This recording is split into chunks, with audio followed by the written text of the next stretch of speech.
Welcome to Risky Bitness, and this week I will be continuing my ongoing coverage of the Castlevania franchise, one of my favorite of all time, with Castlevania Bloodlines. Before we get started, I want to thank each and every one of you who has subscribed or who's liked and commented. Thank you for making all this hard work worthwhile. And as always, if you have any questions or concerns, please drop a comment down below and I will do my best to answer. Now, if you chose the Sega Genesis instead of the Super Nintendo back in the 1990s, you may have been disappointed to miss out on Castlevania. Apparently a Nintendo exclusive license, Castlevania had not appeared on a Sega console up until this point. However, in 1994, the wait was finally over.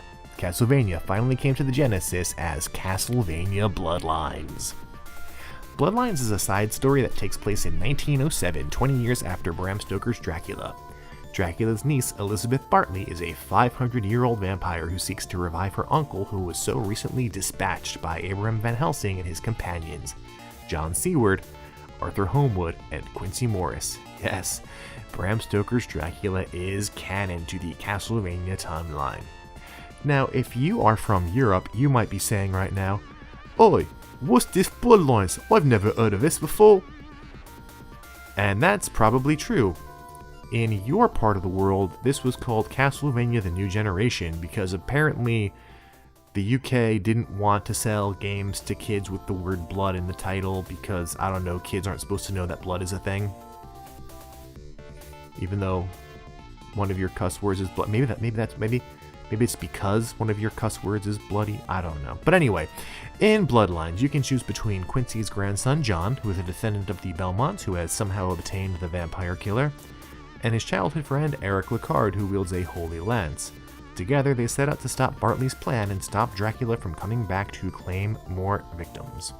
Oh, and also if you're from Europe, it was for the Mega Drive. Right. Or anywhere else but the US for that matter. But I digress. Your adventure will take you all over Europe, from the ruins of Dracula's castle to Greece, Italy, France, Germany, and finally England. While there are only 6 stages in the game, they're all quite long with a large number of blocks and one or more mini-bosses per level. So, after Rondo of Blood, this is something of a more true-to-form Castlevania title that doesn't have the branching paths or the some of the other gameplay changes and quality of life improvements of the previous game. But then again, in the Western world, that game didn't exist, so I guess it was pretty safe to release this here. Bloodlines certainly seeks to create its own identity within the Castlevania universe, and to that end, its changes include replacing hearts with gems, and replacing the cross sub-weapon with a literal boomerang, among others. There are both large and small candles, with the large candles containing sub-weapons and the small ones containing hearts, points, and power-ups. And the double and triple shots are conspicuously missing from this title. Another unique addition is a 4th tier power-up for the whip or spear that increases the range and damage, but if you take damage, you lose that power-up. It also replaces your sub-weapon with a powerful spell that can be cast as long as you have the power-up or until a different sub-weapon is obtained. You can also press up and C to use a special attack with the sub-weapon, though it's not as powerful or as impressive as Richter's item crash from Rondo of Blood. Or I guess if you're in Europe, I guess Vampire's Kiss, I think they called Rondo of Blood Vampire's Kiss there. They called something Vampire's Kiss.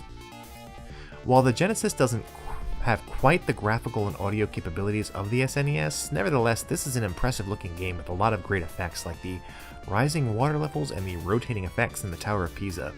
As always, the soundtrack is incredible, and while it doesn't rival Rondo of Blood or Super Castlevania 4, it's still solid and a noticeable step up from its 8-bit origins. One component under the hood of the Genesis that has always been very impressive is the processor, which is nearly 8 times faster than that of the SNES, meaning that the Genesis games have always played fast and very smooth. It's entirely noticeable in Bloodlines. This may be the most fluid and best playing Castlevania of the 16-bit era. It's particularly noticeable when you play as Eric, who is faster and more agile than John Morris. Now, I don't know this for sure, but if I was going to wager a guess, I would say that they probably included the character of Eric Lecard here to take advantage specifically of the smoother playability of the Genesis titles. On the subject of the 2 playable characters, though, this is incredibly well done. They do feel similar enough that you're aware that you're playing a Castlevania game, but different enough that it is a unique experience to play as either character. Each has a unique ability they can use to traverse the various levels.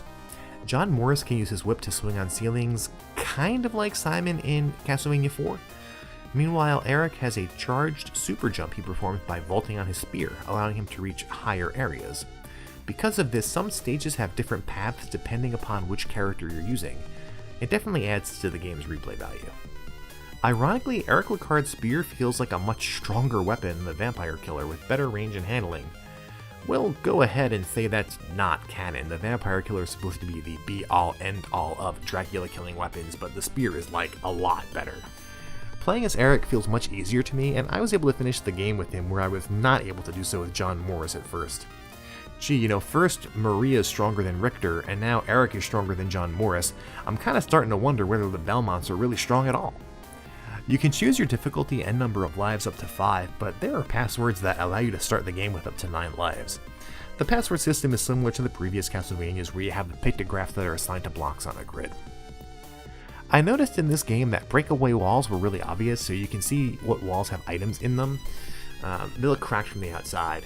There's also some really cool breakaway objects in the game that add some fun dynamics to some of the levels. The final level is also a really great example of how much effort went into this title distinguishing itself from the rest of the franchise.